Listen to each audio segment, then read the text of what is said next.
Welcome back to the Deep Dive. Today we're looking at a figure whose influence on, well, the world's largest democracy is it's almost hard to overstate. It really is. We're talking about Ajit Doval. Often called the James Bond of India, which sounds a bit cliche, but we're going to dig into how a deep cover operative's career actually translates into the kind of power he has now as India's national security advisor. That nickname, it's catchy for a movie poster, but it actually gets to the heart of what we're trying to understand today. This isn't just a biography. No. It's about analyzing a pretty unique phenomenon.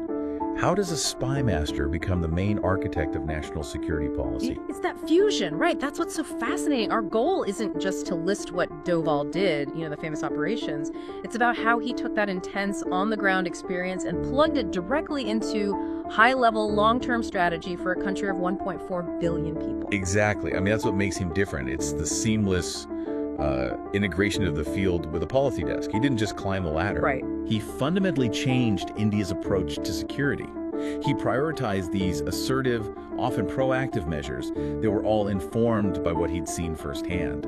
So to really get that, we have to start at the beginning. We have to look at where that mindset came from, that mix of military discipline, academic thinking, and of course the jobs that first defined him. The anti-insurgency work and those, legendary undercover operations. Let's start with that foundation. Okay, so he was born in a small village, Giri Vanelsin, in Parigarwal, that's in Uttarakhand now, back on January 20, 1945. And his father was in the Indian Army, Major G.N. Doval. So there's that military context from day one. Right, and his education reflects that.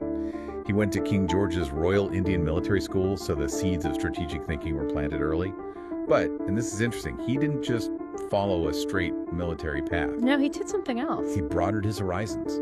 He got a master's in economics from Agra University in 1967. And that's a crucial piece of the puzzle. Why economics? How does that feed in? Well, it teaches you to think about resources, risk, stability, all through a strategic, calculated lens. It's not just about operations. It's about the bigger picture. And he kept building on that. He got an MPhil from the National Defense College later on. So he was actively training himself to be a top-level strategist, mixing the books with the real world. And the real world part started fast. Yeah. 1968, he joins the Indian Police Service, the IPS, down in the Kerala cadre. Yeah. It was clear right away he was, special. He got the police medal for meritorious service pretty early on. Which is a sign he was already operating at a higher level. A much higher level. But the big shift, the one that really makes the legend, is moving from being a conventional police officer to an intelligence operative. That's where things get really interesting. This is where it gets compelling. Doval gets sent into some of India's most volatile areas. We're talking Punjab, Mizoram, for anti-insurgency work. And these weren't desk jobs. Oh no, this was high-stakes, life-on-the-line operational stuff. It gave him this incredible ground-level understanding of domestic threats. And the sources all point to this extraordinary commitment during his deep cover years, operating completely invisibly for, years at a time, including in other countries.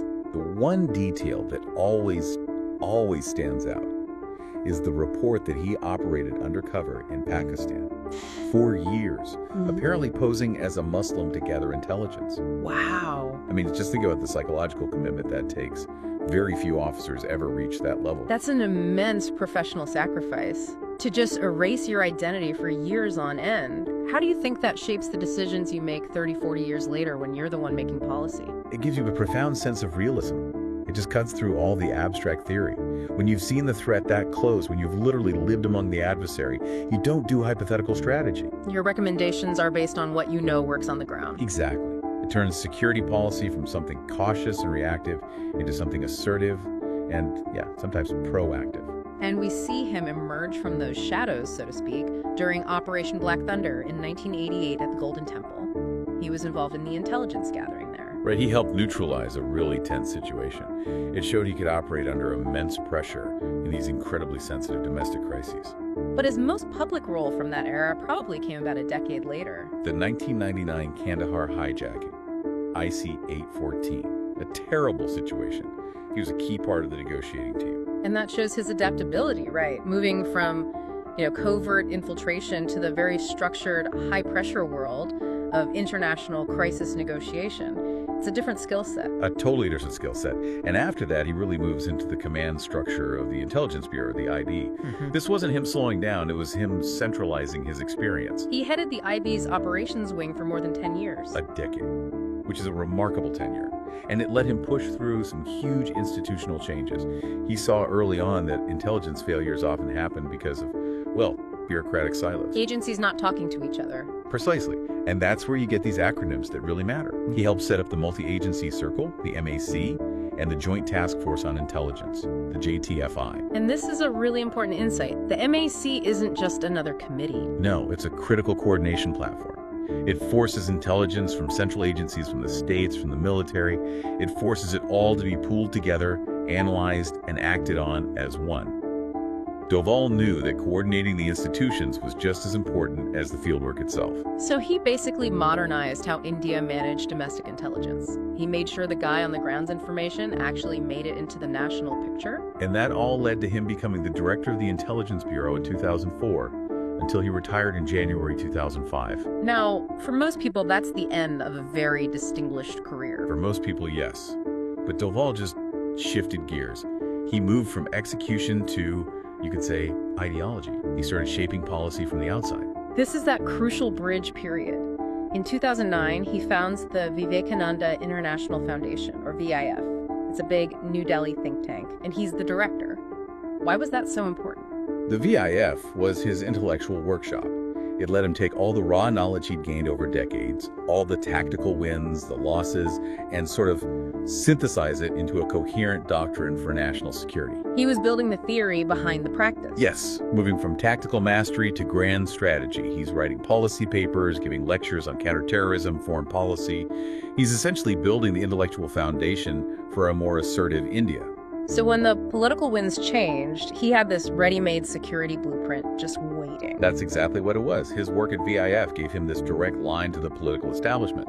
So when the opportunity came, the transition to the top security job was seamless. It was based on a philosophy they already knew and trusted. And that opportunity came on May 30, 2014. Doval becomes India's 5th National Security Advisor, the NSA, under Prime Minister Narendra Modi. And that appointment sent a very clear signal.